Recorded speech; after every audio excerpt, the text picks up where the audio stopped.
Sir மத்தெல்லாம் விடுங்க. அவனுக்கு நம்ம வாக்கு கொடுத்துருக்கோம். அவனுக்கு இது லைஃப் சார். என்ன சென்டிமெண்டா பேசுறீங்களா? இந்த சென்டிமெண்ட் எல்லாம் படத்துல வச்சுக்கங்க, சொந்த லைஃப்ல வேண்டாம், சரியா வராது.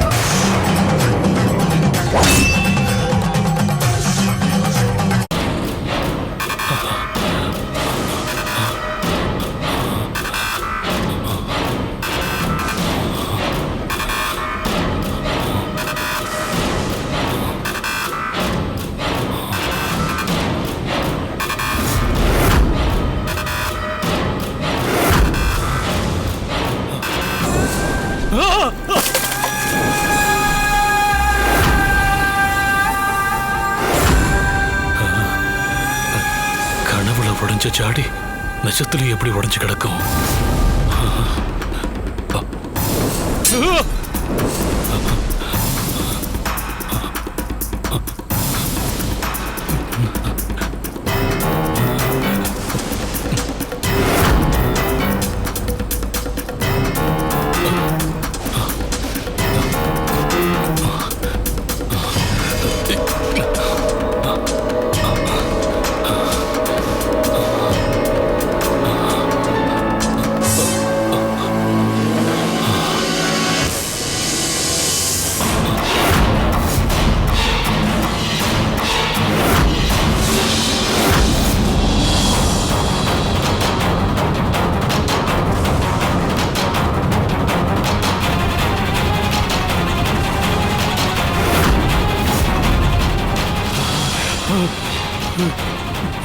இல்ல இல்ல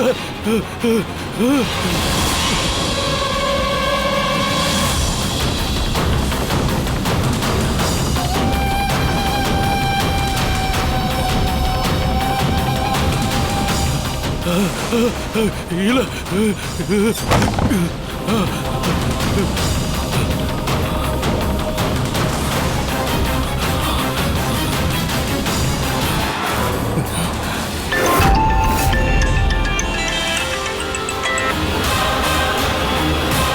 என்ன ஆவுடை இந்த நேரத்துல?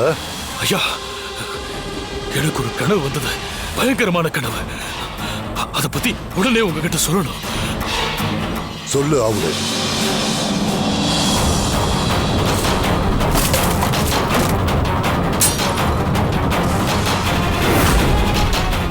ஆனா என்ன கொடூரம்னா, கனவுல இருந்து முழிச்சு எழுந்து வெளியே போய் பார்த்தா அதே மாதிரி கண்ணாடியும் ஃப்ளவர் வாஷும் எல்லாமே உடைஞ்சு கிடக்குது.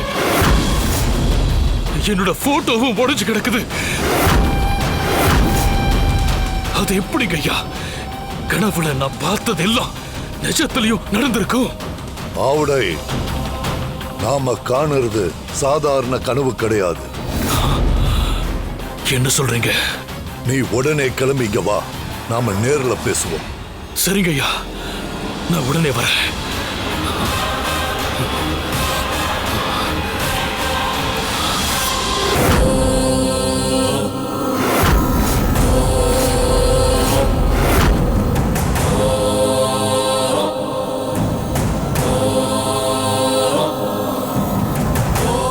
இங்க பாரு ஆவுடை, மனுஷங்களுக்கு வர்ற கனவுகளை 3 வகையா பிரிக்கலாம்.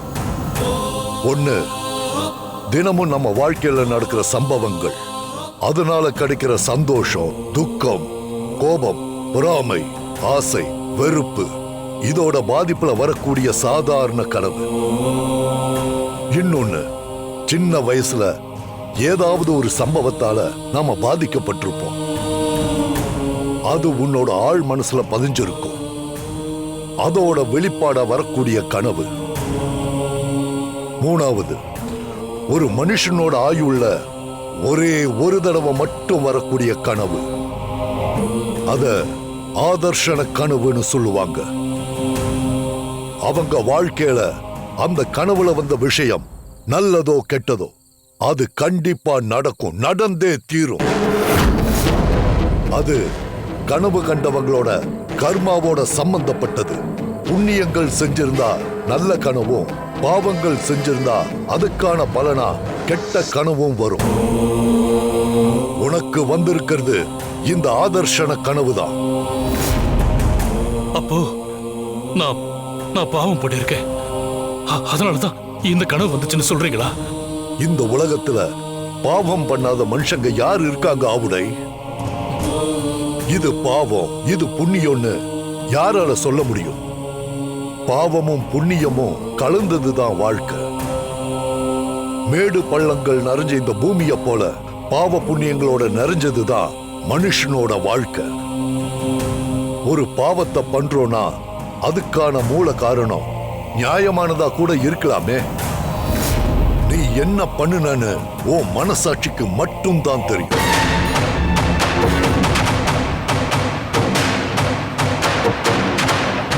அது என்னன்னு கண்டுபிடிக்க இந்த காலனால முடியும். ஆனா இப்போ அது தேவையில்லாத விஷயம். நாம இப்போ அந்த கனவு விஷயத்துக்கு வருவோம். ஆக கனவு கண்டது கண்டிப்பா நடந்தே தீரும். என்ன சொல்றீங்க?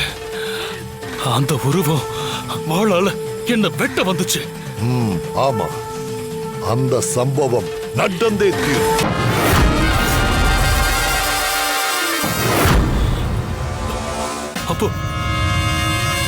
அப்போ அதை தடுக்க முடியாதா? மந்திரம் கால் மதி முக்கால்னு சொல்லுவாங்க. பிரச்சனைய இந்த காலன் கிட்ட கொண்டு வந்துட்டால, புயல் போல வர எந்த ஆபத்தையும் மாந்திரீக சக்தியால தடுத்து நிறுத்த முடிஞ்சவன் தான் இந்த காலன். என்னால முடியாததுன்னு இந்த உலகத்துல ஒண்ணு இருக்கா? என்ன தடுக்க முடியும். ஆனா உன்னை கொல்ல வந்தது யாருன்னு தெரியணும். அப்பதான் அதை என்னால தடுக்க முடியும். அது யாருன்னே தெரியலையே. ஒரே இருட்டு. கடைசி வரைக்கும் அந்த முகத்தை என்னால பார்க்கவே முடியல. வெட்டுறதுக்கு பக்கத்துல வந்தான். அப்ப அவன் முகம் தெரியும்னு பார்த்தா நான் அதுக்குள்ள கனவுல இருந்து முழிச்சிட்டேன்.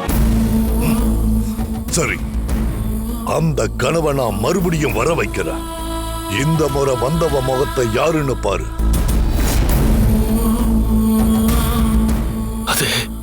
அதே கனவை மறுபடியும் வர வைக்க முடியுமா? என் மந்திர சக்தியால வர வைக்க முடியும். அதுக்கு நான் உன்னை ஆழ்நிலை உறக்கத்துக்கு கொண்டு போகணும். ஆனா அப்படி போறதுக்கு முன்னாடி நீ அந்த முகத்தை பார்த்தே ஆகணும்னு உன் மூளைக்கு தொடர்ச்சியா உத்தரவு கொடுத்துக்கிட்டே இருக்கணும். ஒரு வைராக்கியத்தோட தீர்க்கமா உத்தரவு கொடுக்கணும். அப்படி கொடுத்தா உன்னால அந்த முகத்தை பார்க்க முடியும். இப்ப நான் உன்னை ஆழ்நிலை உறக்கத்துக்கு கொண்டு போக போறேன்.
அமைதி அமைதி.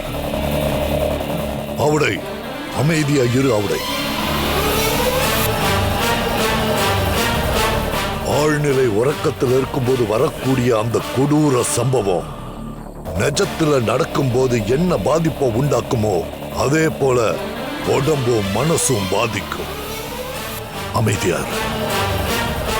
அவடை இப்ப உன்னால அது யாருன்னு அடையாளம் கண்டுபிடிக்க முடிஞ்சதா? இல்ல. எவ்வளவு முயற்சி பண்ணியோ அந்த முகத்தை என்னால பார்க்க முடியல.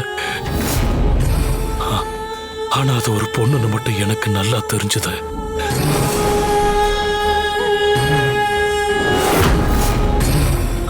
என்னால உறுதியா சொல்ல முடியும் அது ஒரு பொம்பளை.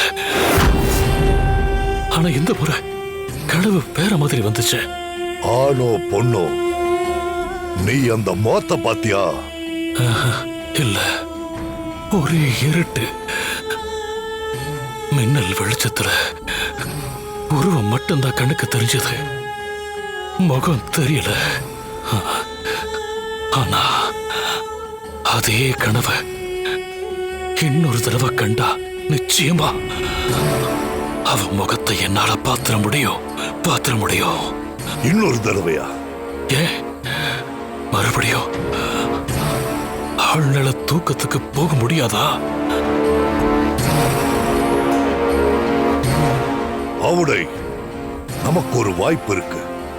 ஆனா அந்த வாய்ப்பை தவற விட்டா என்ன ஆகும் தெரியுமா? அப்புறம் அந்த சம்பவம் நடக்கிற வரைக்கும் அது யாருன்னே பார்க்க முடியாது.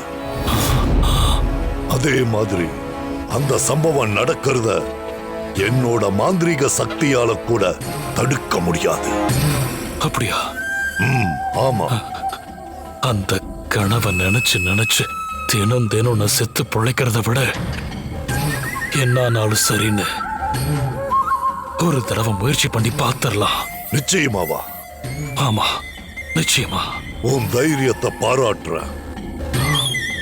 சரி, மறுபடியும் உன்னை நான் ஆழ்நிலை உறக்கத்துக்கு கொண்டு போறேன். நான் சொன்னதெல்லாம் ஞாபகம் இருக்குல்ல?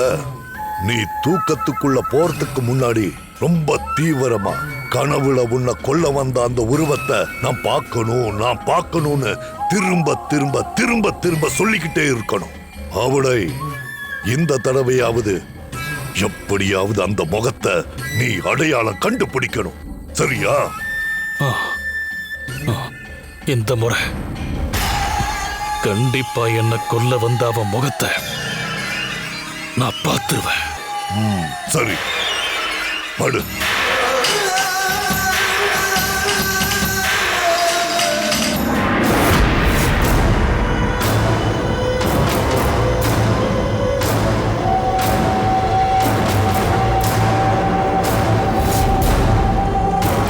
கனவுல என்ன கொள்ள வந்து அவ முகத்தை நான் பார்க்கணும். கனவுல வந்து அந்த முகத்தை நான் பார்க்கணும்.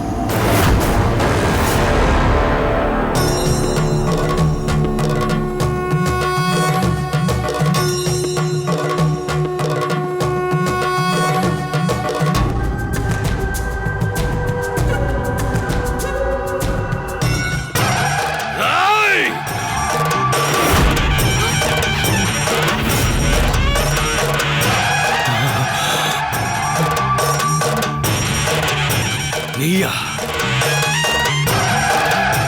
ஏங்க, என்னாச்சுங்க உங்களுக்கு? கத்திய கொண்டு வந்து என் கழுத்துல வைக்கிறீங்க. ஏதோ பயந்து போன மாதிரி இருக்கீங்க. என்னங்க பிரச்சனை? என்னாச்சு? அதெல்லாம் ஒண்ணும் இல்ல.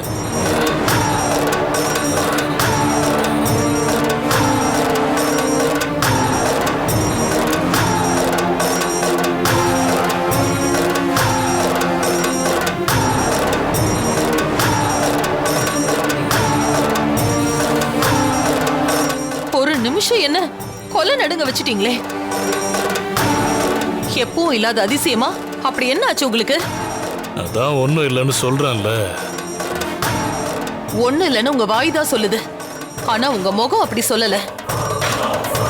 நீங்க அலறிட்டு எந்திரிச்ச வேகம், என் கழுத்துல கத்திய வச்சது, கொஞ்சம் அசந்து இருந்தா கூட என் தலை துண்டா இருக்கும். ஏதோ நடந்திருக்கு, ஆனா என்னன்னு சொல்ல மாட்டேங்கிறீங்க. ஒண்ணு இல்லைன்னு சொன்னா விட மாட்டியா?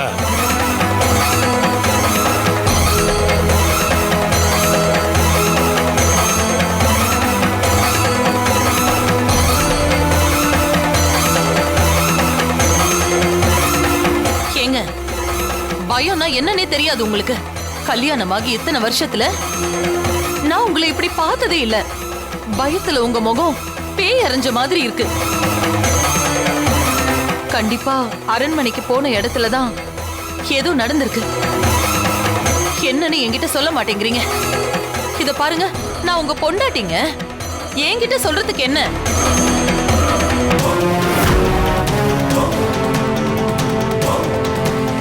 அத்தை, அத்தை, எங்க அத்தை போனீங்க?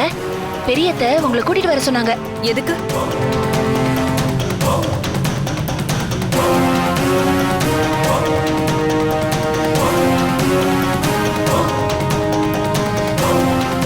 அப்படியா? சரி வா.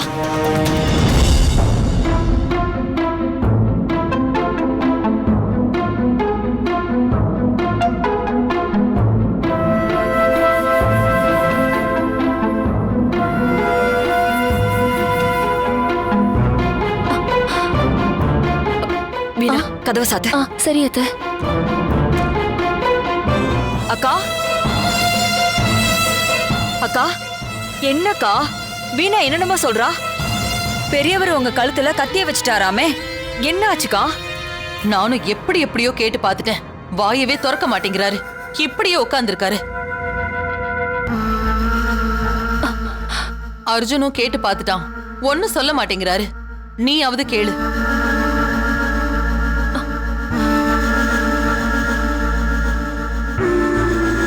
பெரியவர் தனியா அரண்மனைக்கு போயிருக்காருன்னா கண்டிப்பா அங்க ஏதோ ஒண்ணு நடந்திருக்கணுமே.